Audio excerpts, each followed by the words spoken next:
What's up, everybody? Welcome to Podcast Now. I'm Alex, and in this video, we got more probably disappointing news, I'd call it, for PlayStation, in that it's seemingly been confirmed that they're not going to be going to Gamescom. Now, that's not the biggest surprise of all time. In fact, it's also not the only big company not going to Gamescom, right? I think Nintendo has officially announced, actually a long time ago, that they weren't going to be going.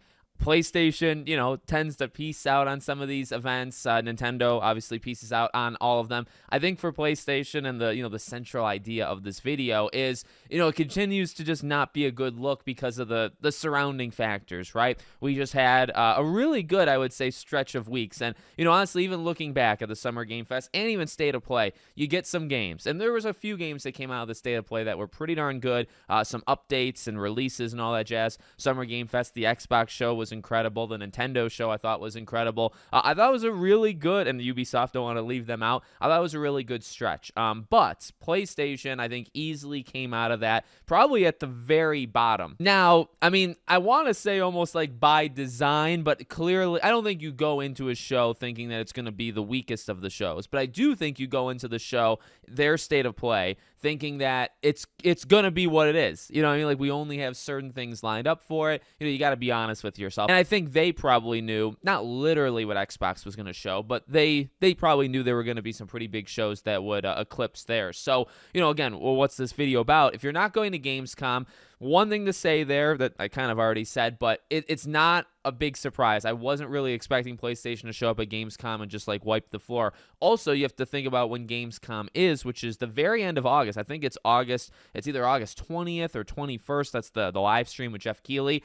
So it's pretty close to what? September. And September is, for a long time, has been rumored to be the PlayStation Showcase. So if that is true, and that's a big part of this video, if that is true, then I don't hold it against them all that much. And I would honestly say maybe in general, I don't hold it against them all that much because it is within the norm. It's not unpredictable, right? Like, people could have seen this stuff coming. I think it's the optics. It's just how it looks. Not that PlayStation, like the PS5, is doing so poorly or anything, but you're seeing other companies that are in your sphere running circles around you with their showcases compared to yours. And then you're at Summer Game Fest and you do Lego Horizon. I think that's kind of a big deal, but again, right after that, you're kind of eclipsed by Xbox and everything else. And then now we're in this like dead period of the summer. And now the next show where people are going to have some excitement. Now, maybe people have lost excitement with Jeff Keighley because of Summer Game Fest, but Gamescom, I'm sure, will have a couple things, right? Like, there'll be reasons to be excited. And the rumor is Xbox is going, and Xbox has a lot to show. Again, I'm not saying the sky is falling for PlayStation. I'm just saying in terms of the optics, in terms of the look, it's not great. I even tweeted, like, there just needs to be a showcase. That's it. Really, you could cut down this video in just a couple easy words. They just need to do a showcase. And it probably needs to be September or October, right? Like, that just needs to happen. We've talked about it 1,000 times.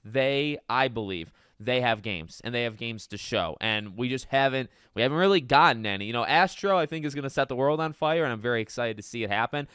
Astro, Lego Horizon, Silent Hill, they got games, to fill the fall, and honestly, kind of sneaky games. Like Astro, I don't think it's under the radar anymore, but Astro might do incredibly good. Silent Hill 2, depending on how it goes, can be very good. And Lego Horizon, again, I've talked about that game specifically in its own video. I think that game has huge potential to sell millions upon millions, including then a couple more millions on the Switch. I think they actually have a very under the radar, you have Xbox with like Avowed, Stalker, Indiana Jones maybe, as their big three. Not to pit them against each other because they're actually very, very different games, but they're both looking good.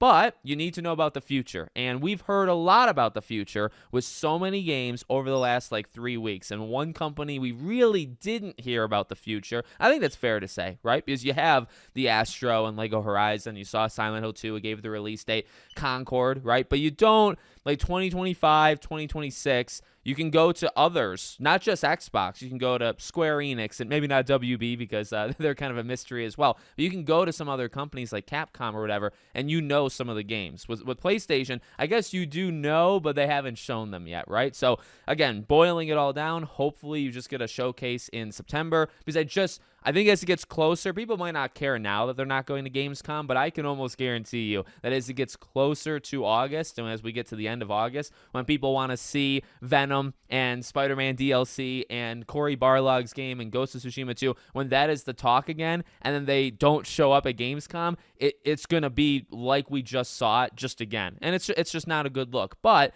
hopefully then 2, 3, 4 weeks later, then you get an actual show, 30, 40 minutes, whatever, of just PlayStation stuff. So that's the hope. Let me know what you guys think in the comments. Make sure, as always, you're subscribed to the channel, bell icon turned on. I hope to see you all on the next one.